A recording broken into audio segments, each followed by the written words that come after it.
یا رسول اللہ میں گناہوں میں کمی چاہتا ہوں. وہ عربی پوچھتے ہیں میں گناہوں میں کمی چاہتا ہوں کہ میرے گناہ کم ہو، میرے گناہ گھٹیں، میرے گناہوں کا خاتمہ ہو. تو آقا کریم صلی اللہ علیہ وسلم نے فرمایا استغفار کی کثرت کرو تمہارے گناہ ختم ہو جائیں گے. استغفار پڑھتے رہو اللہ کی بات، استغفر اللہ استغفر اللہ استغفر اللہ. استغفار کی بات یاد آئی ہے تو مجھے ایک بہت زبردست استغفار یاد آیا. کام ہے 2 منٹ کا لیکن فائدہ ہے لاکھوں سال سے زیادہ کا. ایک استغفار ایسا ہے کہ حضور علیہ السلام نے فرمایا کہ اگر یہ استغفار ایک دن میں کوئی صرف 25 مرتبہ پڑھے. کتنی مرتبہ؟ صرف 25 مرتبہ. اللہ دنیا ہی میں جیتے جی اس کا شمار ابدالوں میں فرمائے گا اور قیامت کے دن اس کو ابدال کی حیثیت سے اٹھائے گا. یہ ابدال سمجھے نا آپ کون ہیں؟ ابدال وہ لوگ ہیں اللہ جن کی برکت سے بارش نازل کرتا ہے. ابدال وہ لوگ ہیں جن کی وجہ سے، جن کی برکت سے زمین سے سبزہ اگتا ہے. ابدال وہ لوگ ہیں جن کی برکت سے مصیبتیں دور ہوتی ہیں اور ابدال کی دعا کبھی رد نہیں ہوتی. تو حضور اکرم صلی اللہ علیہ وسلم فرماتے ہیں جو مومنوں کے لیے 25 مرتبہ یہ استغفار کرے وہ ابدال میں شمار ہوگا. ابدال ولایت کی بڑی قسم ہے. ابدال اللہ کے آسان بہت سستا سودا ہے. اور میرے آقا فرماتے ہیں یہ استغفار دن میں 25 مرتبہ پڑھنے والا اگر پہاڑ کو اپنی جگہ سے ہٹنے کی دعا کرے تو اللہ پہاڑ کو بھی اس کی جگہ سے ہٹا دے گا. اس کی دعا کبھی رد نہیں ہوگی. آسان استغفار بھی اور پڑھنا 25 مرتبہ 2 منٹ کا کام. وہ استغفار یہ ہے اصل میں تمام مومنین کے لیے استغفار کرنے کا حکم دیا گیا. آقا علیہ السلام نے یہ تعلیم فرمائی صحابہ کو.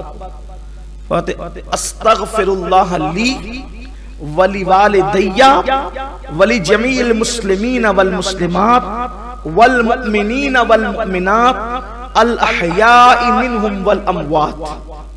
جو اس استغفار کو 25 مرتبہ پڑھے روزانہ یعنی تمام مومنین کے لیے جو استغفار کرے وہ مستجاب الدعوات ہوگا. اس کی دعا کبھی رد نہیں ہوگی اور اس کا شمار ابدالوں میں ہوگا. اس لیے اس کو یاد کر لیں آسان ہے.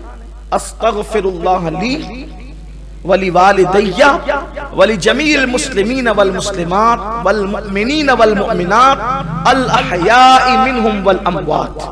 یہ والمسلمین والمسلمات والمؤمنین والمؤمنات الاحیاء منہم والاموات تو ہمیں یاد ہی ہے.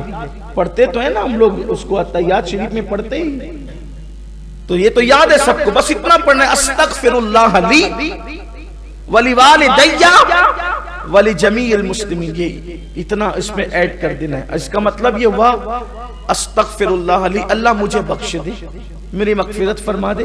ولی والدی اور میرے ماں باپ کو بخش دے. ولی جمیع المسلمین والمسلمات اور جتنے مسلمان مرد عورتیں سب کو بخش دے اور جتنے مومنین مومنات ہیں سب کو بخش دے اور زندوں کو بھی بخش دے اور مردوں کو بھی بخش دے. یہ اس کا مفہوم ہے.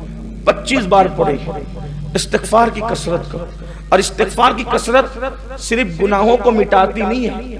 استغفار کی کثرت درجوں میں اضافہ بھی کرتی ہے. استغفار کی کثرت رزق میں برکت بھی عطا کرتی ہے. استغفار کی کثرت بے اولادوں کو اولاد کا سبب بن جاتی ہے. استغفار کی کثرت باران رحمت کے نزول کا سبب بن جاتی ہے. بلکہ اللہ نے وعدہ کیا کہ محبوب جب تک تم ان کے درمیان ہو ان پہ عذاب نہیں آئے گا اور فرمایا جب تک یہ استغفار کرتے رہیں گے تب تک ان پر عذاب نہیں آئے گا. جب تک بندہ توبہ کرتا رہے استغفار کرتا رہے وہ عذاب کا شکار نہیں ہوگا. اس لیے ہمیشہ اللہ کی بارگاہ میں استغفر اللہ پڑھتے رہو. آقا کریم صلی اللہ علیہ وسلم کا فرمان ہے کہ میں خود ایک دن میں 70 مرتبہ استغفار کرتا ہوں اور بہت بے شمار برکتیں اس کی ہے. تو فرمایا کہ اگر گناہوں میں کمی چاہتے ہو تو استغفار کرو.